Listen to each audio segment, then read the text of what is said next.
Skuad Garuda Muda U23 di Thailand lanjut fokus bersiap menjelang melakoni laga perdana di ajang SEA Games 2025 ini. Pelatih Timnas Filipina U23 langsung blak-blakan beri tantangan ke skuad coach Indra Safri setelah meraih kemenangan di laga perdananya. Optimis Hoki Caraka bersama skuad Garuda Muda di Thailand kini terus membara menjelang melawan Timnas Filipina U23. Kejutan Ivar Jenner yang semakin santer dikabarkan akan bergabung ke klub asal Italia kini banjir dukungan dari beberapa penggemar. Aparel jersey Timnas Indonesia kini ikut menarik perhatian menjelang diumumkan pemenang tendernya. Video keseruan coach Shin Tae-yong yang hadir dalam sesi latihan akademinya di Jakarta kini menarik perhatian. Jadi, Space Eleven kini akan coba mengulas informasi selengkapnya di atas sebagai berikut.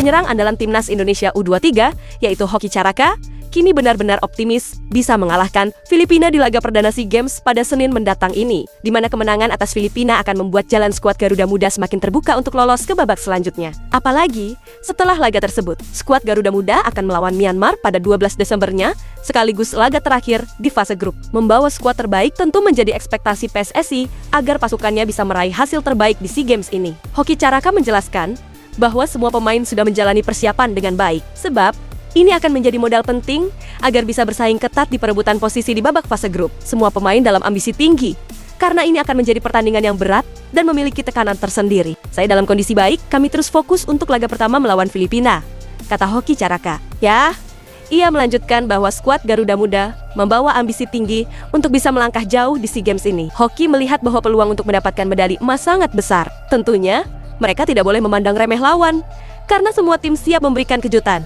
Tentu kami dari para pemain ingin memberikan yang terbaik.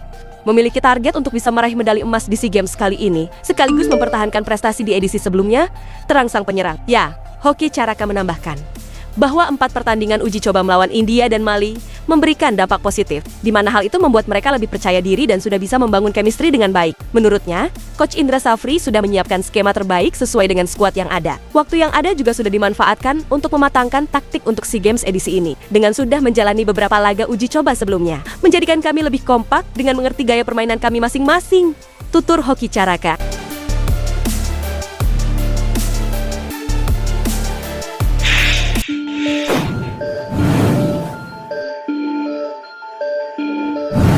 Setelah menang 2-0 atas Myanmar di laga pertama, pelatih Timnas Filipina U23 yaitu Garis McPherson menyampaikan pesan tantangan ke skuad coach Indra Safri. Ya, diketahui Timnas Indonesia U23 baru akan menjalani pertandingan di SEA Games ini pada Senin dengan melawan Timnas Filipina U23. Sedangkan Timnas Filipina U23 sudah terlebih dahulu bertanding melawan Myanmar dan sudah memiliki modal kemenangan. McPherson pun menyatakan bahwa anak asuhnya akan menjalani sesi pemulihan sebelum bertemu skuad Garuda Muda yang diakuinya memiliki kekuatan. Bersamaan dengan itu, pelatih asal Australia tersebut juga memantik Ivar Jenner dan kawan-kawan agar melakukan pembuktian di atas lapangan. Sekarang saatnya pemulihan untuk para pemain, baik secara mental dan fisik. Indonesia diperkuat pemain dengan talenta bagus, tetapi tim yang menang bukan selalu dari kubu yang dihuni pemain-pemain kuat, kata McPherson, dilansir dari media sosial resmi Timnas Putra Filipina. Kemenangan bersama tim yang memiliki sikap dan mental lebih baik. Kami bersemangat menjawab tantangan bersaing melawan pemain-pemain terbaik di Asia Tenggara, ucapnya melanjutkan. Ya,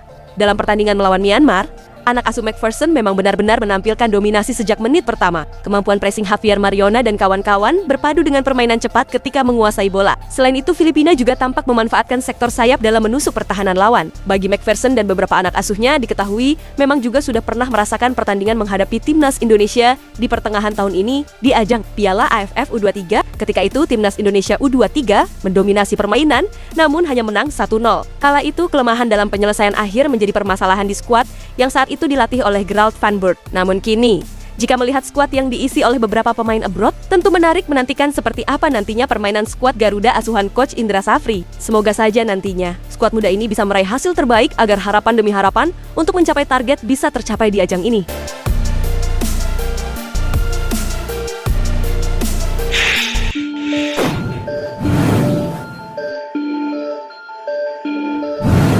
Sosok Iver Jenner kini benar-benar berpotensi besar untuk bergabung dengan mantan tim JITSES di Italia. Ya, belakangan ini, tepatnya menjelang bursa transfer paruh musim ini dibuka, sosok Iver Jenner memang santer dikaitkan dengan Persija Jakarta. Hal ini tidak terlepas dari pernyataan sang pemain yang mengisyaratkan akan hengkang dari FC Utrecht di akhir musim ini. Sementara itu, beredar kabar adanya ketertarikan dua tim Super League kepada sang pemain. Dari dua tim tersebut, salah satunya adalah Persija Jakarta. Kabar itu diungkap oleh akun Instagram yang membahas sepak bola Indonesia yaitu Liga_Dagelan. Bursa transfer klub Super League kabarnya tertarik untuk datangkan Iver Jenner dari Utrecht, tulis akun tersebut. Lalu yang terbaru, akun tersebut mengungkap salah satu tim Super League yang membidik Iver Jenner, dan tim tersebut adalah Persija Jakarta. Salah satunya Persija, tulis akun tersebut. Sementara itu, beberapa akun fansbase Persija Jakarta juga mengungkap kabar dikaitkannya Iver Jenner, di mana belum lama ini pihak Persija Jakarta telah memberi isyarat bahwa mereka tengah mendekati pemain timnas Indonesia itu. Lebih lanjut, petinggi Persija Jakarta yaitu Muhammad Prapanca pun juga mengaku timnya tidak hanya membidik Iver Jenner, di mana ada sekitar 2 hingga 3 pemain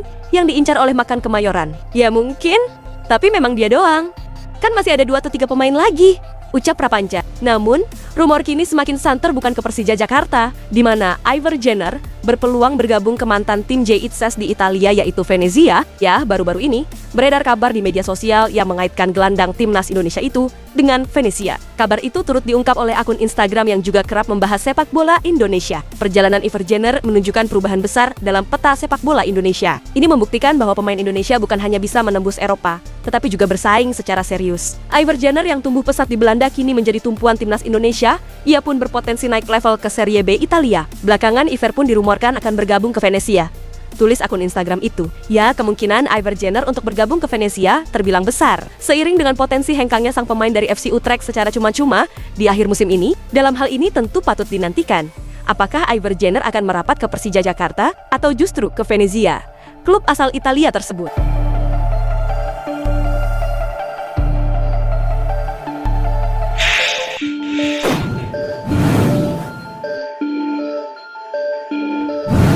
PSSI kini dikabarkan akan mengikat kontrak jangka panjang dengan aparel baru timnas Indonesia. Jika sebelumnya 2 tahun, maka aparel nanti dikontrak selama 4 tahun. Ya, saat ini proses tender aparel sudah memasuki tahap finalisasi, di mana federasi berencana akan segera mengumumkan pemenang tender bulan ini, seiring dengan kontrak Erspo yang tinggal menghitung waktu. Sesuai tendernya, 4 tahun, kata Masal Masita. Ya, namun Masal tidak mau membuka kisi-kisi pemenang tender tersebut, di mana ia hanya menyiratkan bahwa tender diikuti oleh merek dari luar negeri maupun dalam negeri, tergantung pemenang tendernya.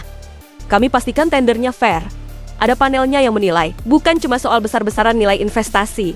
Karena kami juga berpikir 2 kali, ujar Masal di saat ditanya kisi-kisinya. Apalagi timnas yang diurus juga banyak, ada futsal juga. Bukan hanya sepak bola, penyediaan suplai bahan tidak mungkin 1-2 bulan. Kami juga rencananya sudah dipakai di bulan Maret, tuturnya mengabarkan.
Itulah ulasan terkini hangat dan menarik yang dapat kami sajikan hari ini. Jangan lupa dukung terus tim Merah Putih di channel ini dan salam olahraga.